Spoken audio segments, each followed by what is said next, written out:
I'm almost getting that feeling going back to what you're describing. I'm just like, I wish this was a little bit better than it is. Like.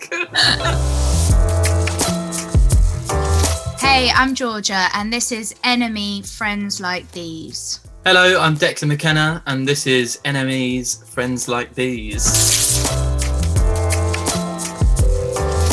Georgia, how did we first start working together? Well, it sort of came about through this remix, really, didn't it? I just remember kind of talking about the remix for Rapture being quite a big thing, just being like fairly sure there was like a dance remix in there somewhere in the song, and discussing it amongst sort of my label and that, and your name coming up and everyone kind of being in agreement, and then everything just kind of fell into place. Yeah. And then it was kind of after that, like the remix happened so quickly, and then after that, like we sort of got talking. This is why I love doing them, is because it does bring like us together. You know, it can bring, sometimes it doesn't, sometimes you're just like, you know, bye, see you later. Yeah. There you go, hand in. But in this instance, I've said this to you before, Declan, I just really enjoyed working with all your production, and I think I noticed sort of similarities with my kind of production, and I just wanted to get to know you more, and you know, and I think, yeah, that's kind of how it all came about, really. Was there anything that inspired the new remix of Rapture? It was hearing that your drummer Gabby's vocal, that kind of Rapture, I thought sounded very like almost like a New York 80s sort of disco track, but quite indie as well. So like a band like maybe Blondie or something like that just had that kind of quite spacey Debbie Harry vocal over the top of like a really kind of tight disco drum beat. Very fucking Blondie influenced altogether, I think, the track. Obviously they have Rapture as well. Well, I was obsessed with I got Parallel Lines on vinyl. That didn't even occur to me. That didn't even occur to me. I know. Yeah. Well, I'd never really thought about it, but I was listening to, I got Parallel Lines of vinyl like while I was writing the album, and was listening to it obsessively, just like, wait, this isn't a greatest hits album. Like, you know, it's just like, what? Like, I didn't realize that all these songs, you know, Sunday Girl and you know, One Way or Another, and all of these amazing songs were all on one album. And then I was just like, you know, so it kind of makes sense that would be tie into the remix there.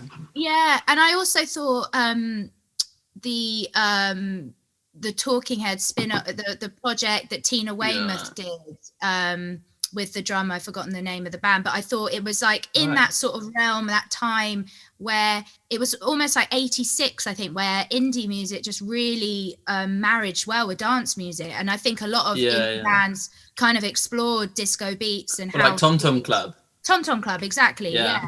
So that was the kind of way, and then the sort of bass line was, I really wanted it to be like Sylvester, that type of thing. So it's really like an 80s, I sort of looked at 80s disco, really. The thing that really was so great about doing this remix for you, Declan, was that the vocal take was just so perfect. And that's often the hardest thing with remixing, is that when labels say to you, oh, you know, this has got to be a vocal-led remix, often those words really turn you off, because you're like, oh, no. But with this, it was just so, honestly, I could have put anything behind it or done anything to it. But, you know, the reason why I think it's, you know, it was so easy was because your vocal take was just so interesting and had so much feeling to it. And thank you. Like, sometimes these things are really laborious to kind of like get something how you want it, or like, you know, kind of have this image of like this sort of dancey, you know, thing that would maybe we could be spinning in the clubs when we get back to it, and like we kind of just got it, and like it was great. It's just like, this is exactly the vibe I wanted. I've got an alternative remix that I should send you. You definitely should. I just thought it was too out there though, but it was basically the vocals was the scream, really like the screaming bit towards the end where your vocals go really like yeah. And at first I thought that would be fucking wicked to just have a housey disco track with just Declan screaming over the top, and then I suddenly was like, hang on a minute, I can't do that. It has got to be some kind of. I feel like I would have really been into that. I definitely. I know. Okay, I'll send version 2. Just make an EP. We can keep stacking it up. It'll be like a Kanye record. We just keep changing it over time. So Declan, how have you found the response to Zeros? Pretty good. I mean, it's been a weird time to release music, as I'm sure you're aware. Just like not gigging, not really going out and talking to people, seeing people. Like that's really when I'm sort of in my element. Like it can be a very positive or very negative experience, like just being on the internet and absorbing all of that stuff, because it's like it's easy to take too much, you know, what people are saying on board. But like it's been insanely positive, like just the, you know, the response that people have given it, and you know the energy that people have for it when it went on the release week, like that was pretty overwhelming.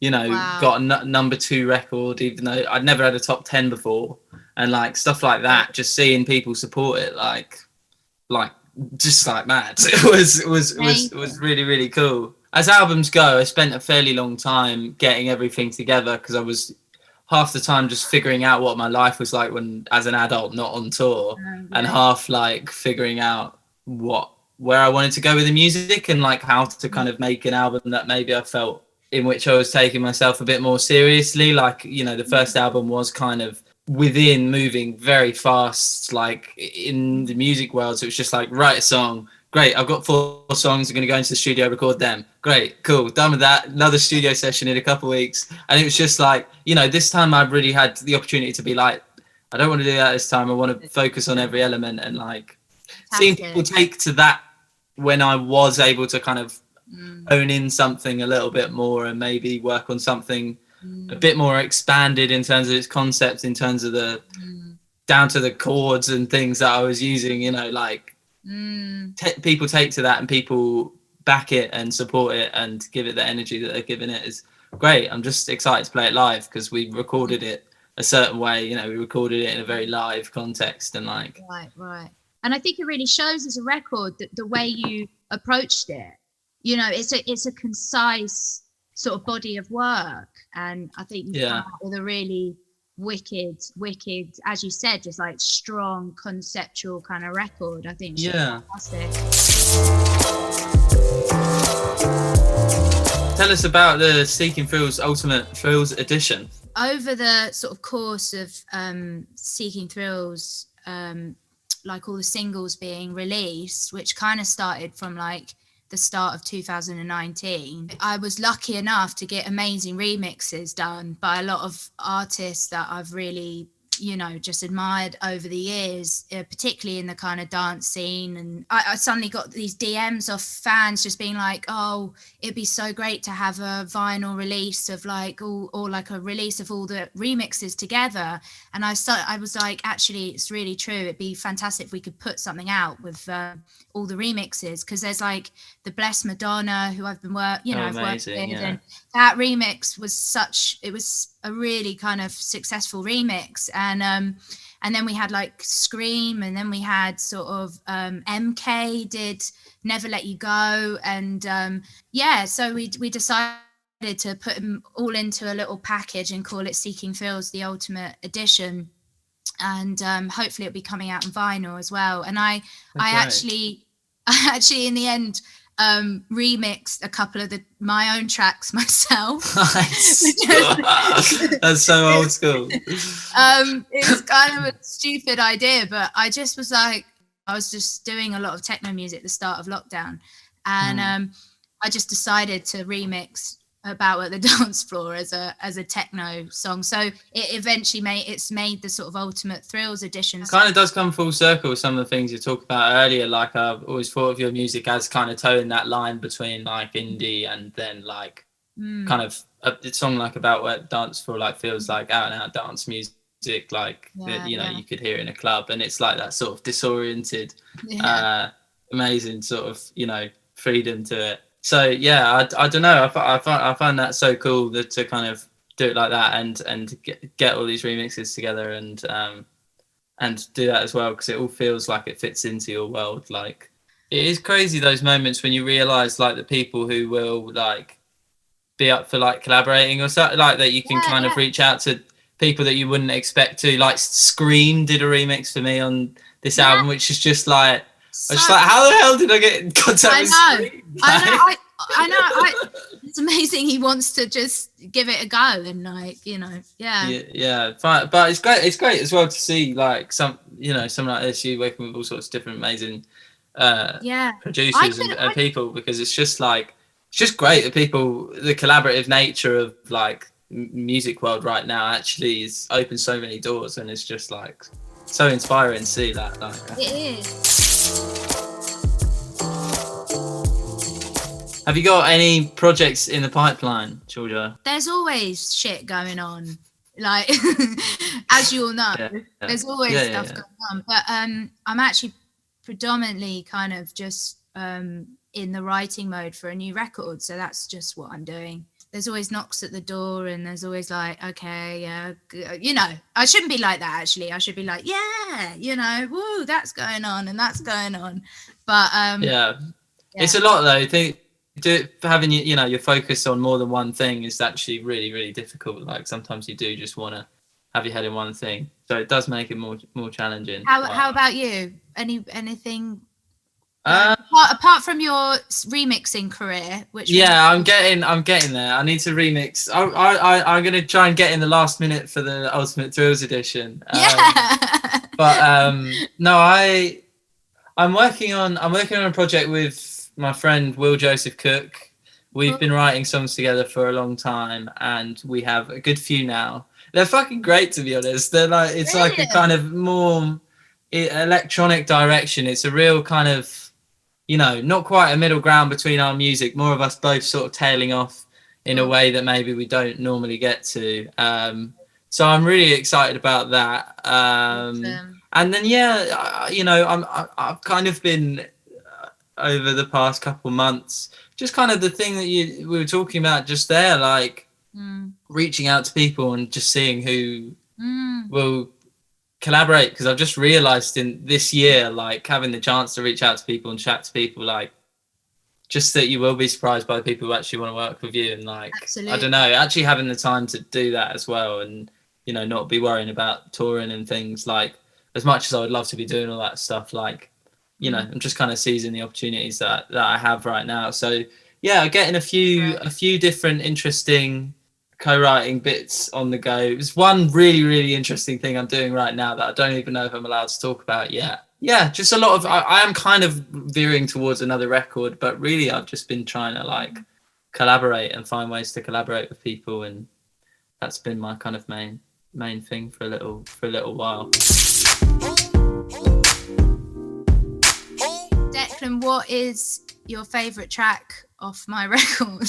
My favourite track is the whole album. I think there's a few. I mean, the first one I heard was "Never Let You Go." I think from like the Live Lounge, and I saw saw the videos of you performing that, and I kind of turned my head, because you know, it's just like one of those times when you see that obviously a familiar setup, but it's like someone doing something kind of very different from what you normally see, and then listen to the album. I think my favorite one is 24 Hours, maybe. Oh, wow. I'm a fan of that one. It's got just kind of like a dreamy feel to it that I'm really into, and kind of a sort of constant charging energy that I think is that you do very well. So I think that one. But there's a few that I really really like. They're pretty great tunes. I feel very flattered. That's, you know, 24 Hours was meant to be this sort of pulsating kind of synth going, and you know, bit like I went to a club in Berlin, quite scary at times, but the music was just so brutal half the night. It was like really brutal, in your face techno music, almost like gabba. And so when I got back from Berlin in not the best of states, I wrote that song actually. Right, that's so interesting. That makes a whole lot of sense as well. I've never done anything like the closest I've probably come to that is like going to like Egg. I've been to Egg once. Oh yeah, Egg? That place is crazy. It's my favorite track on the record is "Be an Astronaut." Oh yeah. I just absolutely love that track. Thanks. I hear Lennon in it. But then I hear also like Elton John, and then I hear a bit of like I don't know, Bowie, and but essentially it's kind of you, because you're like, you've taken all those in and you're doing something just really cool. I don't know. I love that song a lot. Oh, thanks. Yeah, it's a really song. That's one of those songs that I was kind of waiting to write. You know, it kind of kicked off maybe this whole idea of taking the album a bit more seriously and like being like, okay, this is kind of, I can kind of build around this. I had a few things already written, but I was really like, okay, I'm going somewhere with this. And like, I wrote the song so quickly. It was like half an hour, but like, wow. It was, just kind of sat at a piano, stream of consciousness, just like really, I don't know, letting it all go like that. And it was heavily influenced by a lot of the records I was listening to. As I say, like I was listening to a lot of sort of vinyl records and had my sort of hunky dory going and had Plastic Ono band and a lot of McCartney obviously. I think comes into it as well. Like just channeling that, but maybe trying to put it in a slightly modern context and put it in a way that felt like it was really telling something from my perspective, or something that I felt was necessary. And it was that sort of epic moment that I was waiting to write. Like I really had been latched onto this idea for a good few months. Like I'd written this song Eventually Darling, which is the end of the album. I'd written like a few kind of big glammy songs, and I was kind of waiting for it to really like click for me and be like, this isn't just a complete pastiche, like this is actually going somewhere. And that was kind of the moment where I was like, okay, this actually feels, it's got the energy that I was looking for. So I really love that song for that reason, that it was such a short moment, but it felt like it had been building up for so long. Declan, who's your favorite artist of all time, if you can answer that? That is really such a hard question. Okay, let's do top three. Okay, top three. Well, one of them who I was maybe going to say is my number one is Saint Vincent. She's just one of my faves. Just always love a guitar hero. Always love someone who kind of puts the guitar at the front of their music and is really good at it. She's so good. She's so good at it. It's just got so many flavors of years gone by, but it's so futuristic, and like I just love it. Hugely underrated songwriter. Just brilliant, just beautiful melodies always, and really manages to toe that line of like great songwriting and just being really weird as well. Her live shows are just unbelievable. Live shows. I saw her when I was 16 at Green Man Festival. Changed my life. It was unbelievable. It was such a good show. I can imagine that, really, honestly. One at the minute I've been listening to a fair bit is MF Doom. He passed away recently. He's obviously one of the best ever. And as a lyricist, like, just challenges everything you think you know about lyrics. It's just like you really can cram a lot into a couple of words. 100%. Oh, amazing. I actually played a show with MF Doom. You're kidding? No, we were playing before him at Shepherd's Bush. We supported him. Not my project, but I was playing drums for somebody who did, and it was amazing. We got to kind of meet him. As I say, amazing legacy and just outrageous all round, really. I'd say Kate Bush. Why Kate Bush? I just genuinely think she's one of the greatest songwriters of all time. She is, and I think she was really brave with her productions, and then everything about her artistry, her conceptions, the kind of visual side of things. It's very rare that an artist like that comes along, you know, that just has just a difference about them. But then Depeche Mode. Depeche Mode.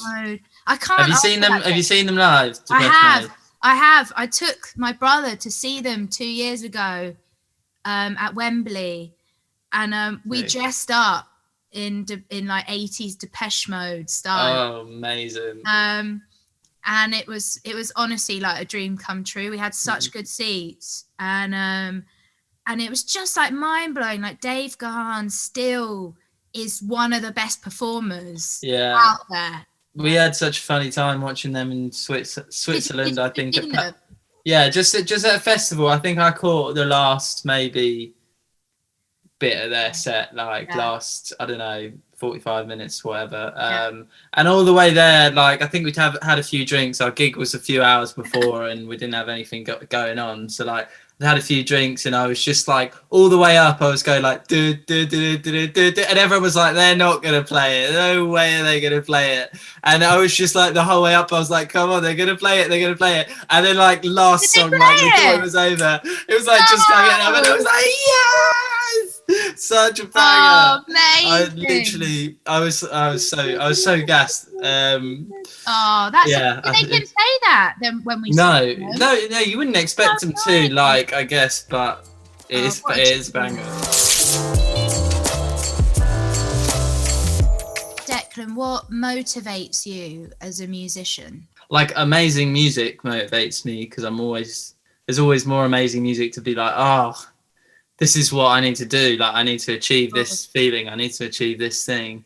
I think just the fact that it can always change, that it can always be something new, that there's always something to learn. Yeah. Like I was talking about, there's always something to discover with making music, is kind of the thing that has always motivated me from when I was sort of, you know, downstairs in my bedroom, just like hitting a table, hitting a microphone to get a kick drum sound. Like, just knowing that there's stuff to be discovered and to be created is kind of enough. Yeah, it's sort of your own little journey of discovery, and like, and you end up with something at the end of it, and like, I can just keep going. There's no point where I'm like, I've done it now, I've finished. Yeah. You know? Well, I think you've answered that really eloquently, and I would say I've always been motivated by sound, really, as I think you were saying that as well, like, just very early on exploring the realms of recording, and, you know, from a very early age. And I think that has sort of lived with me and motivates me, that sound can be made in so many different ways. And it doesn't always have to be one way, because, you know, you can look to many different sort of cultures who make music, and they have, you know, different ways of creating sound. And so I'm quite motivated by that, actually. Georgia, what was your first ever live show like? If we're talking as my own project as Georgia, I just released an EP, and you know, trying to get a record deal. So it was like, you know, we need to get a live show together. And it was really quite nerve-wracking, because I didn't have long. I had about a week or something to get this live show together, and I just had absolutely no idea of how I was going to do it. Basically just like an industry gig, which I'm sure, Declan, a couple of your first gigs were just like industry gigs. So I was just like absolutely shitting myself. So it was like completely standing up there naked. Like I've never felt so nervous before. And basically I played this show. It was kind of okay. I think it was all right. And then after the gig, a day after, I got told, Lawrence Bell from Domino was there, and he wants to speak with us, you know. And basically I got signed after that show. So it was like, wow. It was kind of a bit of a whirlwind, really. But the first, it was really nerve-wracking. It was horrible. But I mean, anyone watching this who's thinking of doing a live, you know, just go for it. But it was. I found it really scary, actually. That industry setting is so intimidating. Like I can What was only your imagine. first? Was your first gig a bit like that then? No, not What was really. your Like, first? because I'd been kind of on the circuit since I was like Oh yeah, 14, doing like loop pedal yeah, gigs. wicked. Like literally, I there was this website I used to use. I don't remember what it was called, where I would just go and find venues in London that were just looking for a band to fill like a bill, and I'd be like, I'm Amazing. 14. So some of them would be like, you cannot play it, and some of them would be like, Oh, yeah. So there was like a couple, a small list of places like Proud Camden, oh yeah, yeah. in Kilburn, which would take you Good ship. I early love on. the good ship. What that Yeah, just closed. I know. did it recently? Yeah. Yeah. Wow, you played the good ship. That's amazing. Yeah, yeah. Peter Crouch was at one of my early gigs at the good shit. Really? No way. Not to see me, I don't think somehow. Of course he was. He was there to see you, Declan. Yeah, he'd heard my 2 albums on Bandcamp and just been like, this kid, I found me before anyone else did. Peter Crouch. So yeah, it's hard to say what my first gig was. Like, I have a few firsts. When did you get the band together? Yeah, so the first time I played with my band, been so strange, like with sound checks, because it was our first gig that like we were supposed to be on second, but we went on first because like the other band, we just sound check and it was about to be time to start, and the other band hadn't set up at all, and I was like, look, we just want to play our first gig. We'll play first, and you guys go on second. So like this kid come up afterwards that didn't realise that we'd switched around. He thought I was the other band, and he was like, yeah, I loved your sound, band. It was so raw. And I was just like, that is such a backhanded compliment. But then he like realized that we like had this. Oh, it got a bit weird after that, to be honest. It was quite an intense situation. But yeah, I just remember the overwhelming thing being like, yeah, that was great, man. Yeah, those early gigs. I just remember. Yeah, I totally can. Oh, I'm almost getting that feeling going back to what you're describing. I'm just like, I wish this was a little bit better than it is. Like, if it had been fine-tuned, you know, everything perfect before then, we wouldn't have like become ourselves, you know. I think that's a really good point to make. It's like, it definitely is like, you know, that I look back on those, and actually some of my fondest moments are at those shows, because it is, you know, it's totally, I would say that as well, go in with not a perfectionist head on. You have to just accept that it is just going to be ropey, but there's so much fun to be had. And those early gigs are actually really, really special, I think. Yeah, definitely. And people will definitely remember, you know, them as well, who are there. You know. Georgia, what's your karaoke song? The last time I did karaoke, I did Mysterious Girl. Oh, brilliant. Peter Andre. So I do that for a bit of like warming them up. Oh yeah. Well, are you a recurring karaoke person? You keep going up. Basically, you can't kick me off. Do you know what I mean? Like, I'm that an irritating, annoying person. It's just like, oh, George is on the mic again. Then I'll go in and sort of try and do a sort of Britney Spears. I sort of I'll do a sort of Toxic. Then I'll just really try and nail it with like an 80s power ballad. Nice. Yeah, you've got to do a power ballad, like the Outfield, Your Love, or something like that. Yeah, exactly. Something really like that. I'll just look for 80s power ballads and just try and wing it. Yeah. What Good about choices. Yourself? What about yourself? See, I am quite a fan of the karaoke. Like, I'm more Are of you? like, yeah, I can imagine you were. You know, I'm not a fan of like karaoke booths, you know, when everyone's in a booth. Like, I'm more of pub karaoke. Like, I love seeing. Great. So where I'm from in Hertfordshire, I mean, not really the town I'm from, but in Hartford, there's a great place for karaoke. Is there? And there's like a group of regulars who are always there, who always sing the same songs. So I love taking part in that, and I've almost been kicked out so many times doing the karaoke. Have you? For like getting up on the monitors and trying to crowd surf. But to be fair, one of the times I did that actually, I think was on my birthday. So you had to kind of let me off. Right. Yeah, you're allowed. You can't stand on the wedges. I was like, I stand on the wedges all the time, and I'm like, oh wait, I'm doing karaoke.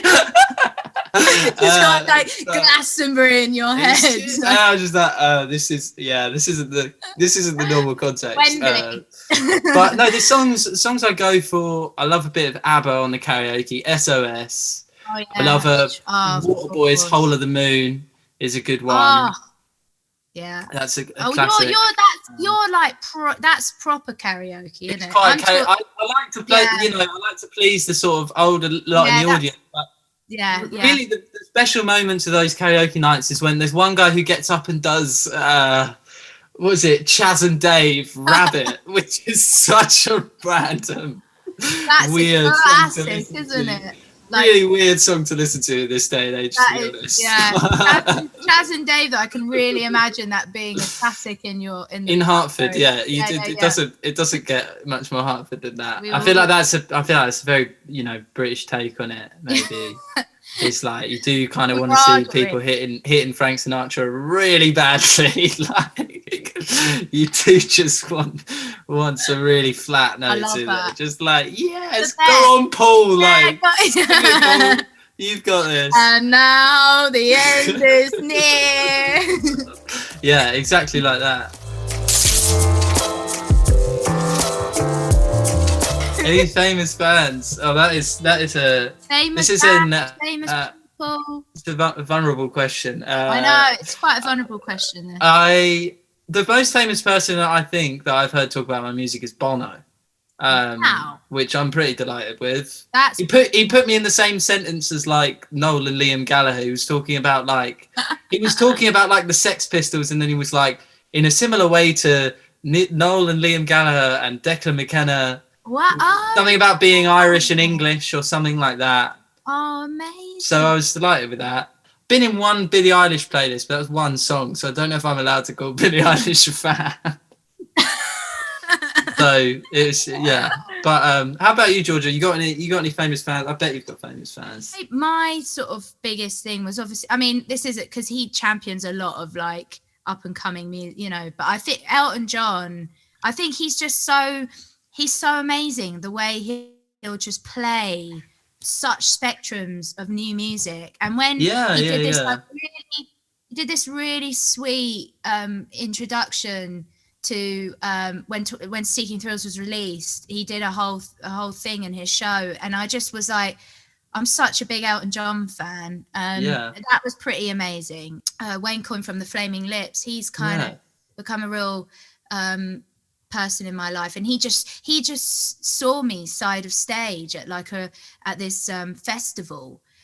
He just appeared side of stage as we were playing, and I it was at the time when I did have I still had Hanako playing with me, and I was turned side of stage, and it was Wayne Coyne just going like that to the music, and I was like, oh my god.